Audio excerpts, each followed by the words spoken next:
4 macam hukum, Pak, di dalam Islam. Yang pertama, Pak, yang pertama yang disebut dengan syar'i, yaitu sesuai dengan Al-Quran maupun hadis. Yang kedua yang disebut dengan hukum adi, hukum adat. Tadi kalau lewat naik mobil itu, naik motor sebelah kiri, jalan sebelah kiri, itu hukum adat. Itu harus kita patuhi. Kalau bagi waris, di Arab itu tidak ada gonogini, tapi di Indonesia ada gonogini. Ada yang meninggal kemudian bagi 2 dulu, suami separuh, istri separuh, baru yang separuhnya dibagi. Itu namanya harta gonogini. Syariat tidak ada. Kenapa di Indonesia boleh pakai gonogini? Iya, wong sekarang kalau di Indonesia waktu kawin, waktu nikah itu maharnya berapa? Maharnya cukup bimahriya bi alfi rupiah. Maharnya cukup dengan 1.000 rupiah, cukup itu. Tapi kalau di Arab sana namanya mahar itu kayak membeli dengan berapa barang. Setelah itu yang memberi makan, yang memberi apa, itu suaminya, istrinya itu hanya di dalam rumah saja. Tapi sekarang istrinya jadi pegawai, jadi guru.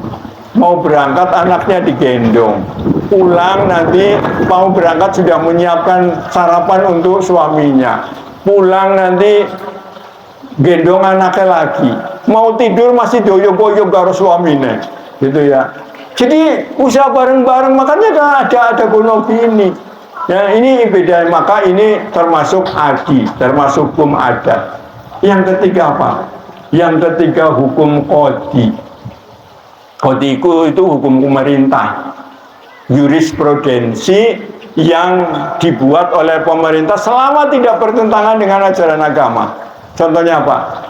Kalau ada orang menikah, itu begitu sudah menikah, kemudian suaminya mengucapkan taklid talak.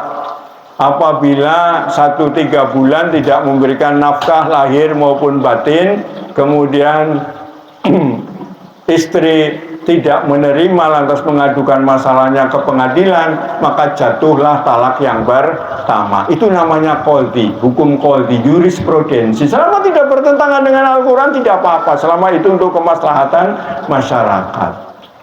Yang keempat apa?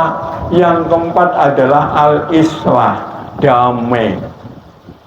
Lizakari mislu hadzil unsayain.